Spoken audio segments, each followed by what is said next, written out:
तो साथियों, आप देख रहे हैं उदयपुर के सीधा दृश्य गुलाबाग में, जहां आज नवलखा महल का नव निर्माण उद्घाटन समारोह है। और आप देखिए कि भीड़ कितनी जबरदस्त है। आज ये पूरा नवलखा में जैसा लग रहा है जैसे पूरा आर्यवर्त उतर आया है। और ओम प्रकाश जी राठौड़ साहब पहुंचे हमारे बीच में। जी राठौड़ साहब जी, क्या कहना चाहेंगे? सर्वप्रथम तो आपको नमस्कार। और उदयपुर में एक बहुत बड़ा काम हो रहा है। उदयपुर के अंदर एक बहुत बड़ा नया काम हो रहा है। जैसे कि आप देखते हैं, हिंदू संस्कृति को धीरे धीरे लोगों में जागृति, युवा संगठन जितने भी हैं, और सरस्वती महर्षि दयानंद सरस्वती के बारे में, और जो पुराने अपने वेद और पुराण और लोगों में जो रुझान नहीं था, उसको देखते हुए आगे से आगे आप देखो, बच्चों में देखो, आप युवा वर्ग देखो, महिलाओं देखो, ये इसके अंदर बढ़ चढ़ के भाग ले रहे हैं। और इससे ये आशा है कि आने वाले समय में इसका बहुत ज़्यादा होगा। और संस्कृति के हिसाब से, जैसे भी हिंदू संस्कृति हमारी प्राचीन संस्कृति है, जिसके अंदर बहुत कुछ है, और ये अब जनता को सीखने की जरूरत है। आज की तारीख में आप देखो, इसमें एक विदेशी जोड़ा भी अंदर आया हुआ है, उसने भी संस्कृति के प्रति उसका डांस करना कराना, और वो संस्कृति के प्रति बड़ी जोड़ तोड़ के देखा जा रहा है। इससे मेरा तो यही है कि आज का आयोजन बहुत बड़ा सफल रहा और आने वाले दिन में सफल रहेगा। इसी क्रम में आप दिनेश जी मकवाना साहब, आप इनके विचार लीजिएगा। जी साहब। गुलाबाग नवलखा महल पर स्वामी दयानंद सरस्वती जयंती के उपलक्ष्य में गुलाबाग के अंदर सांस्कृतिक कार्यक्रम के रूप में नवलखा में एक कार्यक्रम चालू हो रहा है। ये बहुत ही बढ़िया सराहनीय प्रयास है। तो गुलाबाग में ऐसा कोई स्थान नहीं है जहाँ पे देखने की स्तर है। तो पहले जब चिड़ियाघर था और बहुत से जानवर थे, वो सब जानवर हट गए। अब गुलाबाग में सिर्फ पेड़ पौधे लगे हैं। परंतु अब जो सांस्कृतिक केंद्र उद्घाटन हुआ है, इसका बहुत बहुत सराहनीय प्रयास है। साथ ही चिड़ियाघर है, ऐसे एक दो और कार्यक्रम हो रहे हैं ना, तो गुलाबाग में आम लोगों की आवाजाही और अच्छी रहेगी। और ये जो कार्यक्रम हो रहा है वो सराहनीय है। तो आप देख सकते हैं कि कार्यक्रम की यहाँ पूरी तैयारियां चल रही है, साधक पूरा लगे हुए हैं। कैसा लग रहा है? अरे बहुत अच्छा लग रहा है, बड़ा आनंद है। जैसे एक बड़ा महोत्सव, इतना प्रफुल्लित हो रहा है मन। और आप सब भी इसके लिए आए हैं, तो उसके लिए स्वागत है, आपका अभिनंदन। तो आज फुल सेवा कर रहे हैं आप? अरे बिल्कुल बिल्कुल, हमारा सौभाग्य है। तो देख सकते हैं आपकी एक तरफ भोजनशाला चल रही है जहां भोजन करते हुए, और दूसरी तरफ अतिथि देवो भव, तो सभी लगे हुए हैं। चलिए अंदर थोड़ा सा आपको परिचय कराते हैं। जैसे बाहर से देखने से ही आनंद आ जाता है। तो चलिए अंदर चलते हैं।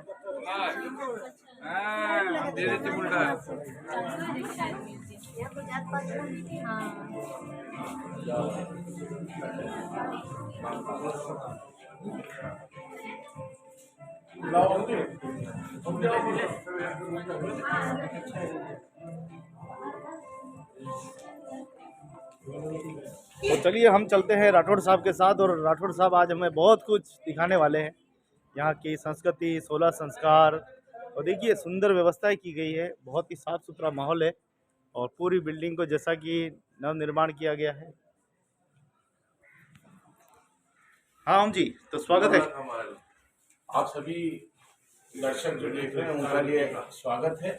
चलिए। सबसे पहले मैं ओम साहब को बहुत बहुत बधाई देना चाहता हूँ, क्योंकि आपके माध्यम से, बड़े आप होली का हो, दीपावली का हो, ये हिंदू संस्कृति के अंदर जितने भी त्योहार होते हैं, चैनल तो उदयपुर में कई चल रहे हैं, मगर ये छोटा सा इनका शौक कह सकते हैं, यूट्यूबर जिसको कह सकते हैं, कि जो अपने संस्कृति के बारे में, चाहे वो होली का हो, दीपावली का हो, क्यों मनाया जाता है, क्या किया जाता है।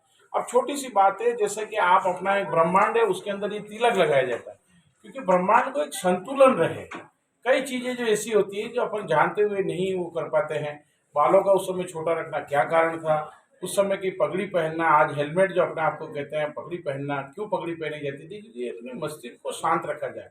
नाभि के अंदर तेल लगाना, ये कुछ चीजें, मतलब इसके अंदर आप देखो छोटे छोटे प्रयोग जो करके आप अपनी संस्कृति को जागृत कर सकते हैं, जिसका कि विदेशी लोगों ने इसके अपनी चोरी करके और इसका वो किया है, अपने शिखा को बांधना। भाई शिखा को बांधना क्यों, कि उसका कंट्रेस्ट जो कहते हैं ना, जैसे कि एंटीना होता है, टावर होता है, उस प्रकार से अपने शिखा से उसको रहना, आदमी को उससे जुड़े रहना।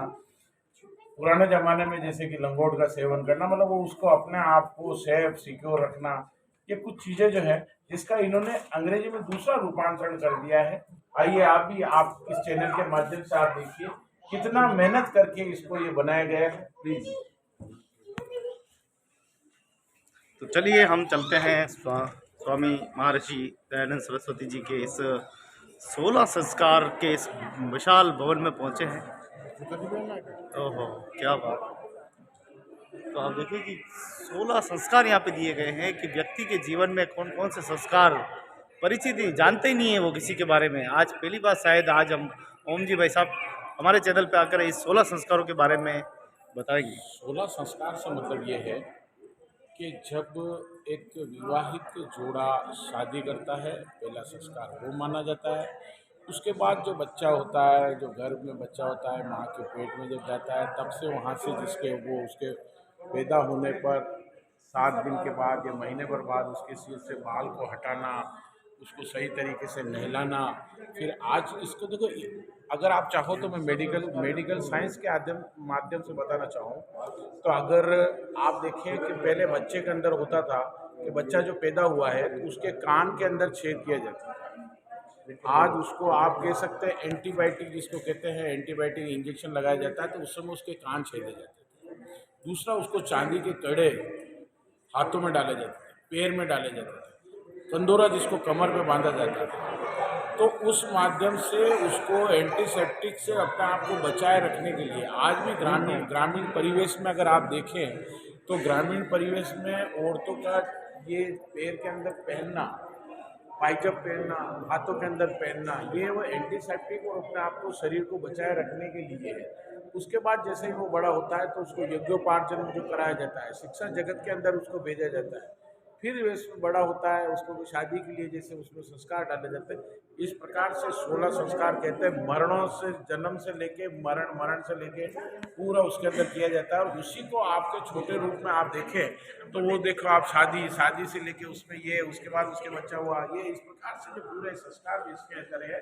और ये लास्ट संस्कार जो, हाँ, मैंने आपको पूर्व में पहले ही बता दिया, पर वो देखिए फर्स्ट संस्कार से चालू होता है, वो अपनी धर्मपत्नी को मानना, फिर उसको बच्चे को मानना, फिर बच्चे को पैदा होना, फिर यज्ञोपार्जन करना।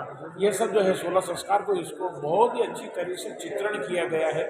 आज के युवा पीढ़ी को, आज की जनरेशन को ये चीज़ आके देखना, अग्नि का क्या महत्व था, सूरज का क्या महत्व, चंद्रमा का क्या महत्व, इन सब महत्व की जानकारी रखते हुए और इसको बनाया गया है और साक्षी माना गया है। और आज की तारीख में विश्व के अंदर आप देखें तो अपने हिंदू संस्कृति, सनातन धर्म को बहुत गहरी उसकी आज जड़ें हैं। इसी वजह से बाकी कई संस्थाएं आई और ख़त्म हो गई, तो यही एक ऐसी संस्था है जो सनातन धर्म है, जो चला आ रहा है। बहुत बहुत धन्यवाद ओम प्रकाश जी राठौड़ साहब को, जो समय समय पर हमें अच्छी अच्छी जानकारियाँ उपलब्ध कराते रहते हैं। यहाँ की संस्कृति, विरासत, हर चीज़ के बारे में बहुत ही बारीक से बताते हैं। चलिए अब चलते हैं महर्षि दयानंद सरस्वती जी के और ज़्यादा जानकारी के लिए अंदर चलते हैं। तो ये है पूरा महर्षि दयानंद सरस्वती का, और ये पूरा यज्ञशाला है। और पूरी देख सकते हैं आप, यज्ञशाला किसे कहते हैं। ये पूरा यज्ञ है जहाँ यज्ञ की आहुतियाँ आज भी दी जाएगी।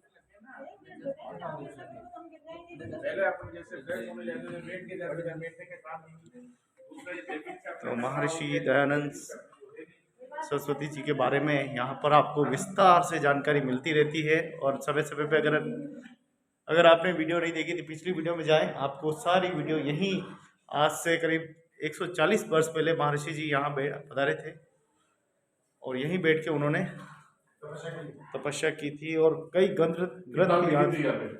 जो ग्रंथों का जो है वो यहाँ निर्माण किया, उसके बारे में भी अंदर विस्तार से पता चलेगा। सनातन धर्म की और अग्रसर होना है भारत को। अब पुनर्जागरण हो रहा है, पुनर्जागरण की तो विकसित करना है।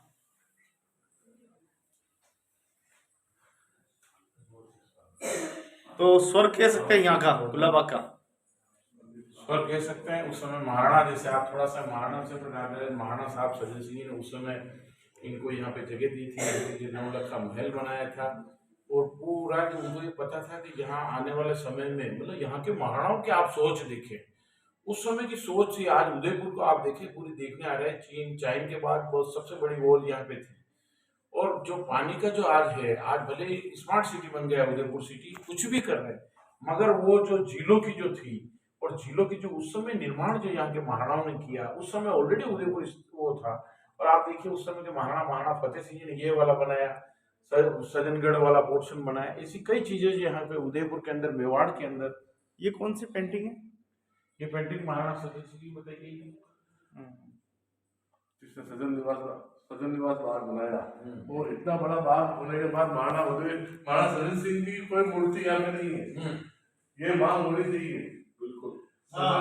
ये जो सज्जन गार्डन है, वो इतना बड़ा गार्डन बनाया उस समय की बड़ी सोच रखते हुए, और कोई मूर्ति सज्जन सिंह जी की नहीं है। तो हम आपके चैनल के माध्यम से मांग करते हैं कि इस मांग को पूरा करने के लिए आप भी सहयोग करें। हम भी जिला प्रशासन से मिलेंगे और महाराणा सज्जन सिंह जी की मूर्ति सज्जन पार्क में लगाने के प्रयास करेंगे। जिसका गुलाब बाग नाम रखा गया, हकीकत वहाँ पे 100 तरह के उस समय गुलाब हुआ करते थे, इसलिए इसका नाम गुलाब बाग रख दिया।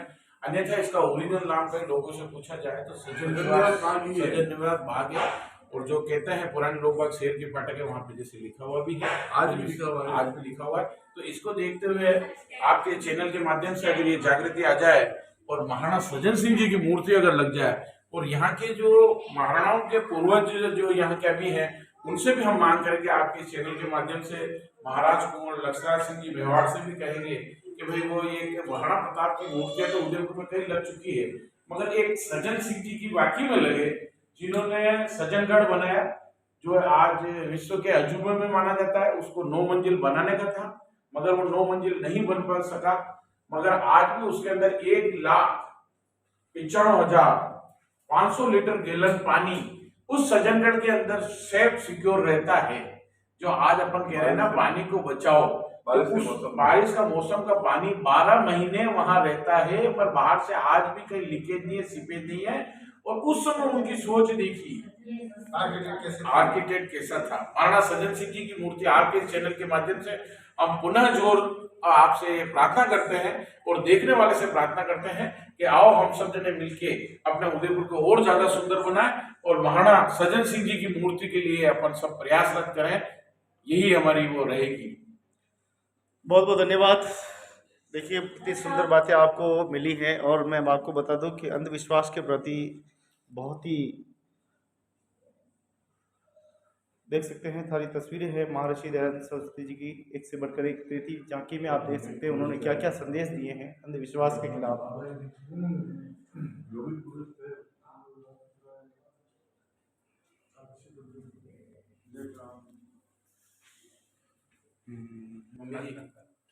कैसे लगा? तो आप देख सकते हैं पूरा।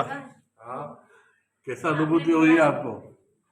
बहुत ही अच्छी अनुभूति हुई है और इतिहास के बारे में जी,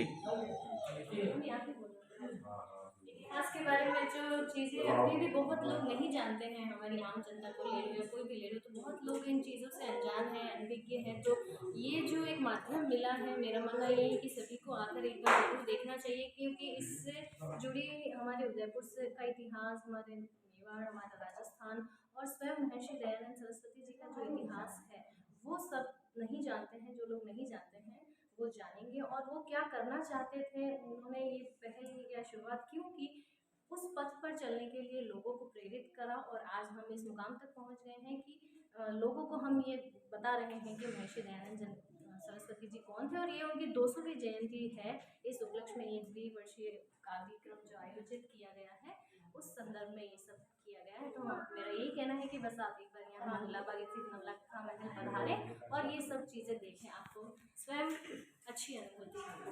बहुत बहुत धन्यवाद। भाई श्री ओम प्रकाश जी राठौड़ साहब ने जो भी पूरा इस आर्य समाज के बारे में और उदयपुर के बारे में और उदयपुर के महाराणाओं के बारे में जो भी बातें की, वो बहुत ही रसप्रद थी और बहुत ही अच्छी गुणवत्ता के साथ उन्होंने जो भी भाषण दिया अभी आपको, वो बहुत ही हमको अच्छा लगा। और आगे भी ये इस उदयपुर को इस तरह से आगे बढ़ाया जाए, ऐसी हमारी मनोकामना। बहुत बहुत धन्यवाद। तो चलिए दोस्तों, आपको भी वीडियो अच्छा लगा होगा, अच्छा लगा हो तो लाइक और शेयर करना ना भूले, और उदयपुर में आना ना भूले। आपका नाम क्या? हाँ रेडियो में जी, बिल्कुल, ऑल इंडिया रेडियो से मैं एक कैजुअल अनाउंसर हूँ और एक अनाउंसर होने के साथ साथ मैं भी अपनी जन्मभूमि या मेवाड़ भूमि से जो भी बातें हैं वो लोगों तक पहुँचाना चाहती हूँ। इसलिए मेरा अनुरोध है, एक बार आप महर्षि दयानंद सरस्वती की जो ये भूमि है यहाँ आकर ज़रूर देखें, क्योंकि इस चीज़ों से बहुत लोग अनजान हैं। और मेरा यही मानना है कि अगर आप किसी चीज़ से जुड़ते हैं, वो एक आम इंसान ही थे और उन आम इंसान के बारे में हर किसी को जानना अच्छा लगता है, तो वो जो अनुभूति आपको होगी उनके बारे में जान के वो बहुत ही अच्छी होगी। तो मेरा यही कहना है कि एक बार आप पधारें और ज़रूर विजिट करें। धन्यवाद। नहीं, जैसे महाराणा तो गाय के तो को आप बचाने देखिए के से चक्कर में कैसे देखते हैं कि कितना सुंदर और भव्य पूरा पंडाल जो है वो बनाया गया है। सत्यार्थ प्रकाश महर्षि दयानंद सरस्वती जी का ये सुंदर 16 संस्कारों का पंडाल, जहाँ एक से बढ़कर एक जानकारी आप स्कैन करके भी यहाँ पे जानकारी देख सकते हैं। कौन सी भी भाषा में आप सुन सकते हैं आराम से। और अगर आपको फिल्म देखनी है तो यहाँ महाराणाओं के ऊपर फिल्म भी आपको जो है दिखाई जाती है। ये सच्ची खुशबू। जब मूल जी की 14 साल की बहन और उसके पश्चात प्रिय चाचा की मृत्यु हुई तो इनके मन में वैराग्य के भाव प्रबल हो गए। जब मूल जी के इन भावों का पता माता पिता को चला तो उन्होंने इनका विवाह कर देना ही उचित समझा। जब घर में विवाह की तैयारियां चल रही थी तो इस बंधन से मुक्त होने के लिए मूल जी 22 वर्ष की अवस्था में मारा। तो आप मूवी भी देख सकते हैं, महाराणाओं पर मूवी बनाई गई है, किनका क्या कार्यकाल रहा। सज्जन सिंह जी, भोपाल सिंह जी, महाराणा प्रताप, महाराणा कुंभा, सभी के बारे में आप विस्तार से मूवी के माध्यम से आप जानकारी हासिल कर सकते हैं। तो दोस्तों, महर्षि दयानंद सरस्वती जी के इस न्यास सांस्कृतिक केंद्र पे अवश्य पधारें और यहाँ के दर्शन अवश्य करें। यहाँ आपको वैदिक पुराण, हर एक संस्कृति के बारे में विस्तार से जानकारी मिलेगी।